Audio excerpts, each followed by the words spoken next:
not think women are so very different from men in any important aspect.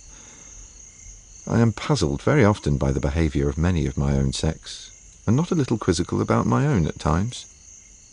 Certainly I am no quidnunc in the labyrinth of sex matters. How bored I should be if I was, my mysterious Bessie. Best wishes, friend. Oh, the Lord forgive me. Chris. 27th of February. Dear Bessie, I hope I'm not guilty of indecent haste if I commence another letter only a week after my last. I cannot claim that anything special has happened. In fact, thank goodness it hasn't. But I am brimming over with many things to tell you, my confidant. Your last letter sent my spirit rocketing sky high.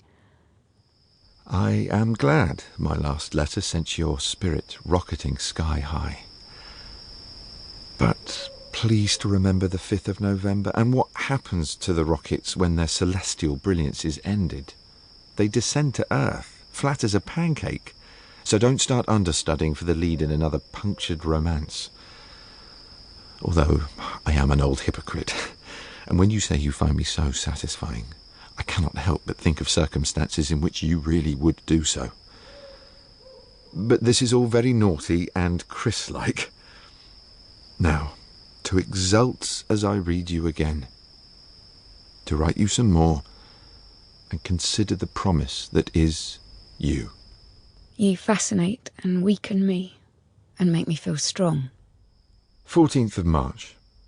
Dear Bessie, have I become so much more susceptible to flattery, or is the change due to the fact that I have been away from home 14 months and haven't seen a woman, other than about 4 on a stage, in the last 6? What a pity that they have just given me my mosquito net for my second summer, and not a ticket for an air journey home. I'm writing these particular words at midnight. Here am I, wondering when I last saw you and what you looked like. Expectant, willing, and compliant as you are, I seem to have discovered you anew. You have smashed my perimeter defences. I am all of a hubbub, and as I write, my cheeks are red and I am hot. Here's to the beginning of a beautiful friendship. You are a terrific love-maker by letter. I can but wonder what you are like at it in the soft, warm, yielding, panting flesh. Please pardon the rub-out and the rewriting hereabouts. Truth is that with the morning I became timid and decided on deletion. Let me go back a few lines. Say that I can but wonder and warmly do.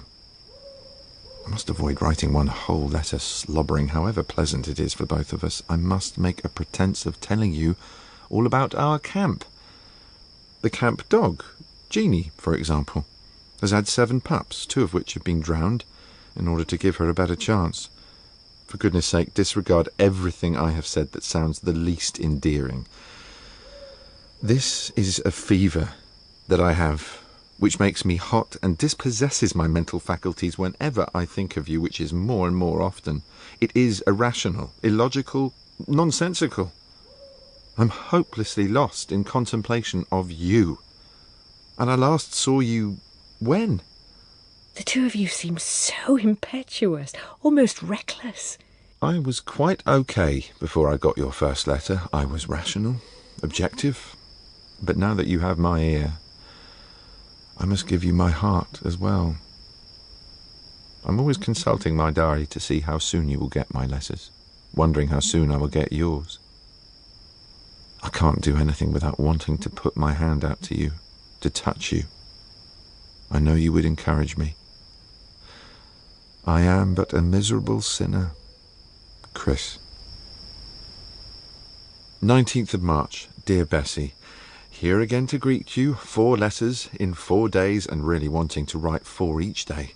Stupid and silly, but since my thoughts are around you and I am pulsating still, I'm going to follow Oscar Wilde's advice.